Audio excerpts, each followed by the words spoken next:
আজকে আমরা মুর্শিদাবাদে আছি। মুর্শিদাবাদে আমরা West Bengal news portal reporters welfare অ্যাসোসিয়েশনের রাজ্য কমিটি গঠন, জেলা কমিটি গঠন করতে এসেছিলাম। আমরা রাজ্যের বিভিন্ন জায়গায় জেলা কমিটি গঠন করছি, যারা সেই জেলার সাংবাদিকদের বিপদে আপদে কাঁধে কাঁধ মিলিয়ে কাজ করবে এবং সেই জেলার কোনো রকম কমিউনিকেশনের ক্ষেত্রে অসুবিধা হলে প্রশাসনিকভাবে তারা দায়িত্ব নিয়ে প্রশাসনের সাথে কমিউনিকেশন করে সেই জায়গাটা ক্লিয়ার করার চেষ্টা করবে। আমরা শাসক বা বিরোধী কারোর বিরুদ্ধেই নয়, আমরা নিউট্রাল ছিলাম এবং আমরা নিউট্রাল আছি। এটা স্ট্রং মেসেজ যে এই সংগঠন কারোর বিরুদ্ধে নয়, এই সংগঠনের প্রত্যেকে যে যার মতো খবর করতে পারবেন। এই সংগঠনে আজকে ভোটাভুটিতে সভাপতি হিসেবে নিযুক্ত হয়েছেন সুভাষ মণ্ডল। আপনারা সবাই সহমত আছেন তো? জোরে বলবেন। হ্যাঁ। কার্যকারী সভাপতি হিসাবে নির্বাচিত হয়েছেন আসিফ রনি। হাত তুলবে একটুখানি। সুভাষ মণ্ডল সভাপতি, কার্যকারী সভাপতি আসিফ রনি। একটু দাঁড়িয়ে একটুখানি। সহসভাপতি সাবির আলী, সহসভাপতি সাবির আলী। আর একটা হচ্ছে আলমগীর চৌধুরী, চৌধুরী আলমগীর। আবুল বসির।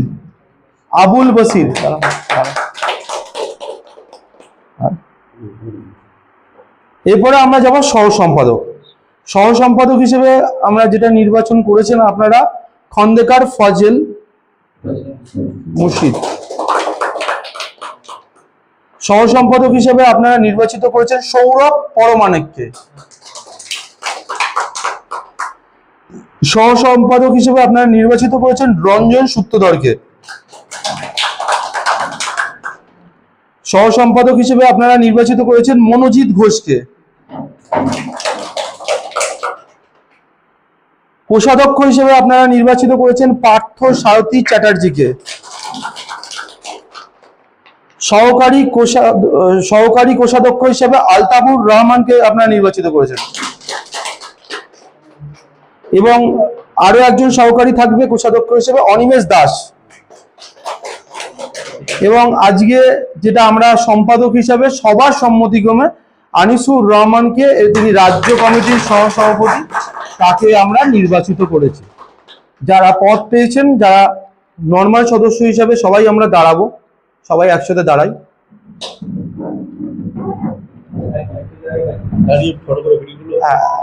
একসাথে দাঁড়াও, সবাই একসাথে দাঁড়াও, ফ্রেমে চলে আসো।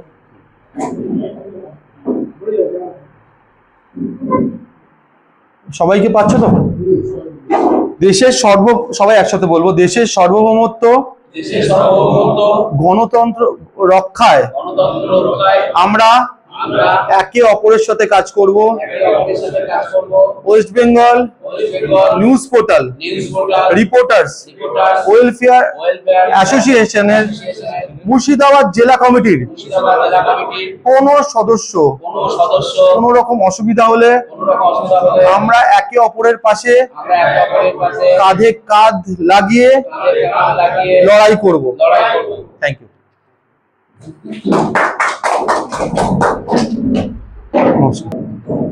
আমাদের অ্যাসোসিয়েশনের পক্ষ থেকে যে আমরা ডিস্ট্রিক্টে আমাদের সাংবাদিকদের সুরক্ষা এবং তাদের বিভিন্ন রকমের সুবিধা অসুবিধা আমরা পাশে থাকার চেষ্টা করব, এটাই আমাদের মূল মন্ত্র। পাশাপাশি আমরা যারা সাংবাদিক পেশায় যুক্ত আছি তারাও আমরা কোনো অনৈতিক কাজে জড়িত থাকবো না, সত্যকে তুলে ধরবো, এটাও আমাদের লক্ষ্য হওয়া উচিত। তো আজকে জেলা কমিটি খুব সুন্দরভাবে গঠিত হলো, এটা আমাদের এটা বলা যেতে পারে মুর্শিদাবাদ জেলার পক্ষে একটা ভালো শুভ লক্ষণ আমরা শুরু করতে চলেছি।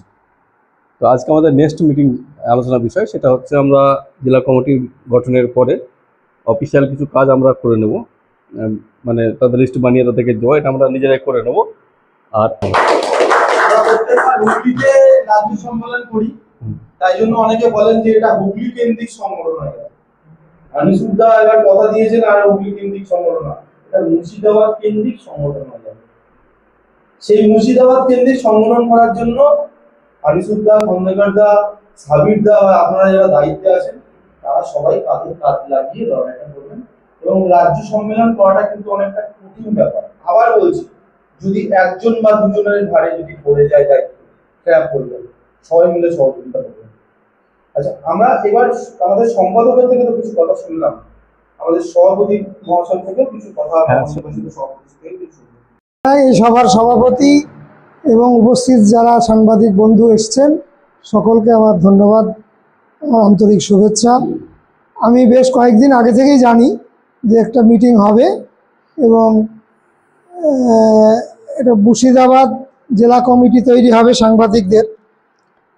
আমি খুব খুশি হয়েছিলাম এবং আমি আমার ঘরেই এই মিটিং করার জন্য অনুমতি দিয়েছিলাম। আনিসুর আমাকে অনেক আগে থেকেই বলেছিল।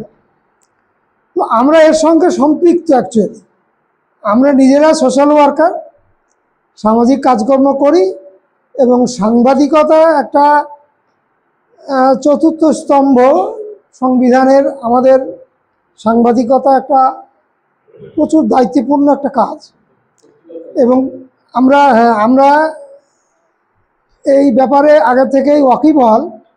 আমরা আমাদের বার্তা বলে একটা পত্রিকা বেশ কয়েক বছর ধরে আমরা চালিয়েছিলাম।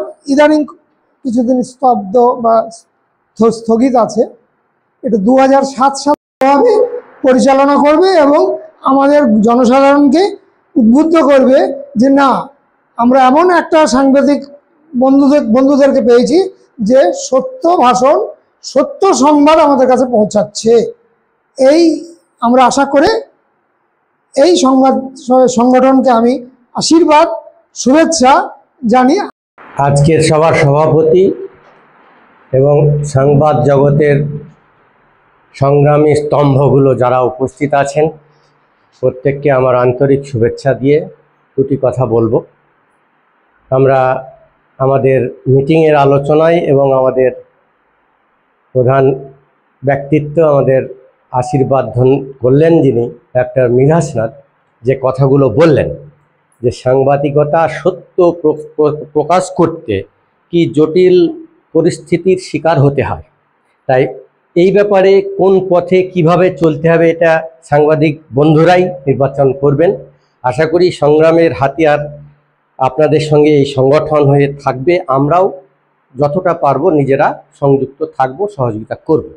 তবে দুটো তিনটে কাজের আমি প্রস্তাব আপনাদের এই সংগঠনকে দিতে পারি। কারণ মুর্শিদাবাদের যে ইতিহাস চর্চা নিয়ে আলোচনা হলো আমাদের সাংবাদিক বন্ধুদের কাছ থেকে, সেই মুর্শিদাবাদে অনেক ক্ষেত্র আছে, প্রচুর ক্ষেত্র আছে, বিভিন্ন ক্ষেত্র আর থাকা সত্ত্বেও সব ক্ষেত্রে সবাই সবসময় পারে না, এটাও আমরা জানি। তো মোটামুটি নদী ভাঙনের উপরে একটা ধারাবাহিক যদি লেখা বা প্রকাশনা আপনার এই সংগঠন করে, আমার জেলার লোক খুব উপকার হবে। আমাদের এই জেলার প্রচুর শ্রমিক, স্কিল লেবার যারা, তারা বাইরে যায়। তারা বাইরে গিয়ে যে আঘাতপ্রাপ্ত হয়ে ফিরে আসছে, ফিরে আসার পর তারা কিন্তু বেকারত্বের যন্ত্রণায় আবার ফ্যামিলি কলহে লিপ্ত হচ্ছে। কেউ কেউ আত্মহত্যার দিকেও চলে যাচ্ছে, কেউ বা আবার সেই পূর্বের ন্যায় চুরি ছিনতাইয়ে যাচ্ছে। তো এই বিষয়টার উপরেও ধারাবাহিক একটা লেখা, খুব জবরদস্ত লেখা এই সংগঠন থেকে আসুক। তৃতীয়ত, আমাদের এই জেলায় সেন্ট্রাল জেল আছে। এই জেলে খালাস, জীবন খালাস বলে প্রচুর আসামি আছে। তারা আমার এই দেশের না ভিনদেশির তাও আমরা জানি না, যারা বন্দি আছে তারাও জানে না তারা কোথাকার। তো সেই জেলখানাতেও যদি কোনোভাবে কোনো সোর্স নিয়ে গিয়ে একটা সমীক্ষামূলক লেখা প্রকাশ করে তাদের কিছু উপকারে আসতে পারে। এই তিনটে ব্যতিক্রম ধর্মী কাজ। বাকি আমাদের পলিটিক্যাল পলিউশন নিয়ে যে কাজ আপনারা আছেন, করছেন, তার জন্য ধন্যবাদ। কিন্তু এই কাজ তিনটি মূলত দায়িত্ব নিয়ে আমাদের এই নতুন সংগঠন মুর্শিদাবাদে পা রাখুক এবং সফল হোক, এই আশীর্বাদ, এই আশা আকাঙ্ক্ষা নিয়ে আমি আমার কথা শেষ করছি। হ্যাঁ, আমি যার সঙ্গে পরিচয় করে দিচ্ছি, যিনি আমাদের এই মুহূর্তে যিনি আমাদের কাছে এসেছেন, যার বদান্যতে আমরা এই ঘরে বসে মিটিংটা করতে পারছি, সে ডাক্তারবাবু এসেছেন মীর হাসনাত আলী। ওনাকে আমরা আমাদের সংগঠনের প্রতি শুভেচ্ছা জানাচ্ছি এবং ওনাকে কিছু বলার জন্য অনুরোধ করছি। হ্যাঁ হ্যাঁ হ্যাঁ, আমরা চাইবো যে আমাদের সম্পাদক এবং প্রেসিডেন্ট একটা গাছ তুলে দিতে হবে। আমি আছি তো ভিডিও করার জন্য, তাই ভিডিও